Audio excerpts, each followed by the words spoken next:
Saat ini ada lebih dari 128 juta objek yang mengorbit bumi dan telah menjadi tempat akhir pembuangan sampah.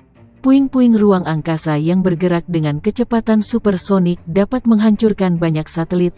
Faktanya, bekas noda cat satelit sudah cukup untuk menghancurkan jendela stasiun luar angkasa. Jadi dari mana sampah luar angkasa ini berasal?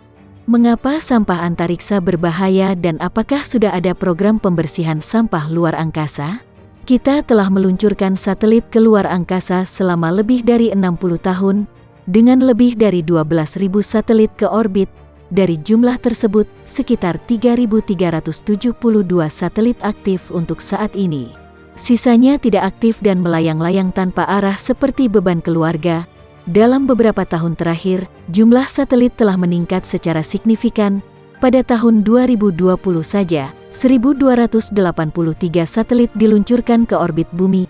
Jumlah ini adalah yang tertinggi dalam setahun, dan sekarang orbit bumi bagaikan perkampungan padat penduduk.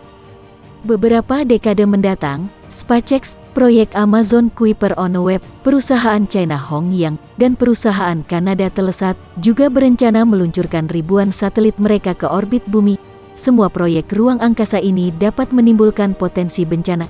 Tabrakan pertama yang didokumentasikan yang melibatkan puing-puing luar angkasa terjadi pada tahun 1996 ketika sebuah satelit Prancis ditabrak dan puing-puing dari roket Prancis yang meledak 10 tahun kemudian. Satelit komersial AS Iridium 33 pada tahun 2009 bertabrakan dengan satelit komunikasi Rusia yang tidak aktif, Cosmos 2251.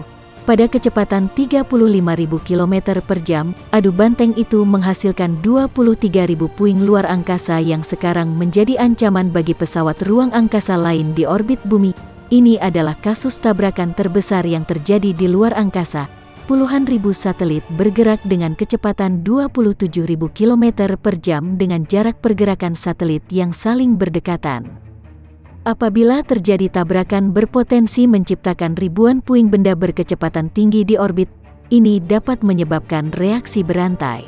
Sindrom Kessler, yang dikembangkan oleh ilmuwan NASA Donald Kessler, menjelaskan fenomena ini, bagaimana kita dapat menghentikan reaksi berantai yang menciptakan sampah orbit ini?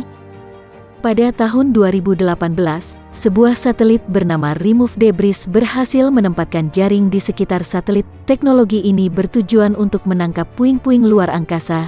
Dalam teknik lain, satelit menggunakan tombak on-board untuk menusuk pelat satelit.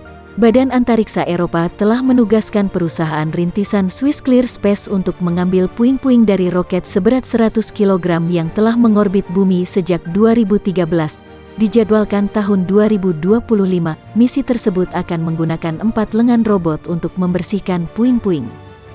Jika tidak ada inovasi untuk membersihkan sampah luar angkasa, bukan tidak mungkin sampah ini akan terus bertambah dan membahayakan bagi bumi. Hanya masalah waktu sebelum lebih banyak tabrakan terjadi. Terima kasih sudah menonton. Mohon dukungan untuk like dan subscribe. See you on the next video.